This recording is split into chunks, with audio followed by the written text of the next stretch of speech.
Alors bonjour, je me présente, je suis Didier Coltin, chef d'établissement au lycée Claude Gay à Osorno au Chili. Mon établissement est composé de 730 élèves, de la petite section à la classe de terminale, ou quarto medio comme on dit ici au Chili. L'enseignement du français se réalise de la petite section jusqu'à la classe de CM2, où on a un enseignement à programme français. Ce sont les classes qu'on appelle des classes homologuées. Après le niveau de CM2, les classes ne sont plus homologuées, les élèves ont un enseignement du français, français comme matière, donc ils ont entre 6 et 3 heures de français par semaine. Les étudiants de mon établissement sont des étudiants chiliens qui sont majoritairement allophones, c'est-à-dire qu'ils n'ont pas le français comme langue maternelle. Les enseignants que nous avons en primaire sont en général, en grande majorité, des enseignants chiliens, souvent des anciens élèves. Nous avons quelques enseignants français titulaires de l'éducation nationale, donc au nombre de 4 titulaires de l'éducation nationale.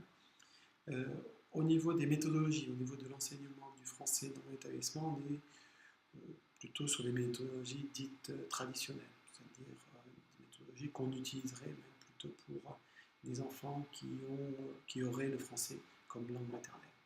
Donc, ces mises en œuvre de ces méthodologies génèrent un certain nombre de difficultés dans la mesure où les enfants n'ont pas l'habitude de parler français. Le seul moment où ils parlent français, c'est dans la classe avec l'enseignante. Une fois que les cours sont terminés, à l'extérieur de l'établissement, ils n'ont aucun contact avec la langue française, que ce soit des écrits en français, que ce soit la culture française, que ce soit la radio, la télé, donc il y a vraiment très très peu de contacts. Les contacts sont limités dans l'établissement.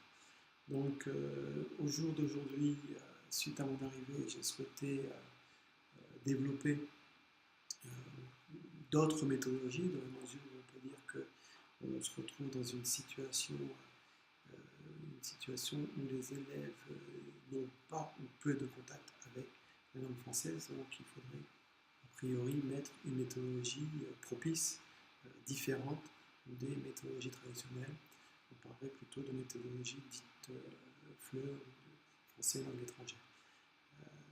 Au jour d'aujourd'hui, avec l'appui de l'inspectrice de l'éducation nationale qui est en poste à Santiago, Madame Françoise Matossi, on est en train d'essayer de faire avancer des méthodologies beaucoup plus actives et des méthodologies où les enseignants essayent de prendre en compte le contexte dans lequel les enfants évoluent, c'est-à-dire le contexte ici à Osorno. Donc ces méthodologies FLE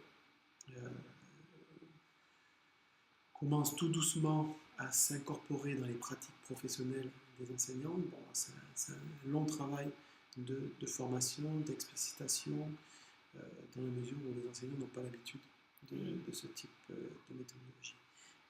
Par rapport aux nouvelles technologies, il y a vraiment l'idée, c'est un des objectifs du projet établissement, c'est de faire passer notre établissement dans un établissement dit 2.0, où on aurait des enseignants et des étudiants qui utiliseraient beaucoup plus des outils numériques, et dans le sens de l'interactivité, même les parents aussi.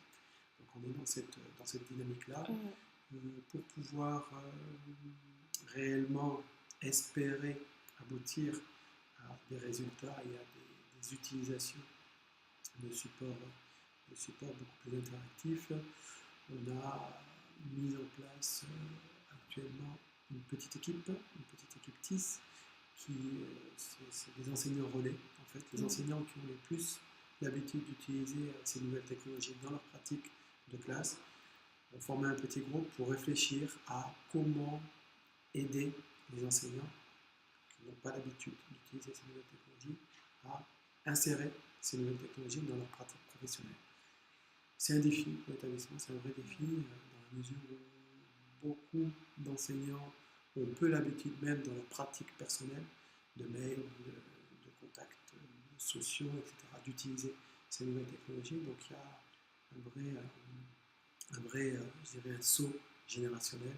Donc c'est beaucoup d'enseignants qui n'ont pas connu, qui n'ont pas connu, qui n'ont pas connu ces nouvelles technologies et qui n'ont pas été formés sur ces nouvelles technologies. Donc je pense que la vraie possibilité de pouvoir faire entrer ces nouvelles technologies dans les pratiques de classe des enseignants, c'est que ces nouvelles technologies répondent à un vrai besoin. C'est-à-dire que si les enseignants identifient que ça répond à un besoin et que ces nouvelles technologies vont leur permettre de façon, sans que ce soit trop compliqué et de façon, je dirais, pratique, vont leur permettre d'améliorer et de faire en sorte que les élèves comprennent mieux les cours, on peut espérer que ces nouvelles technologies soient intégrées dans les pratiques professionnelles. Si par contre on est sur, je dirais, du parachutage où on donne des choses sur lesquelles qui ne correspondent pas forcément à des besoins identifiés par les enseignants, on aura des difficultés à faire en sorte que ces pratiques soient intégrées.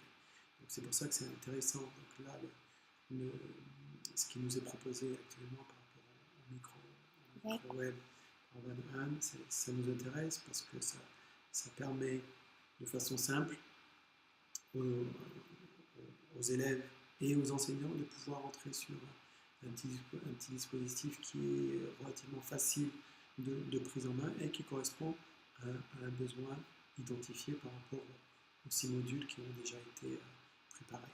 Et les perspectives de pouvoir travailler ensemble et d'avoir un échange entre les enseignants qui identifieraient des besoins et Van qui serait voir sur la capacité de développement de différents supports nous intéresse fortement dans la mesure où ça pourrait répondre effectivement à des besoins d'enseignants et on aurait un matériel qui serait complètement adapté à notre contexte et à nos besoins actuels. Exactement. Merci beaucoup. C'est très clair.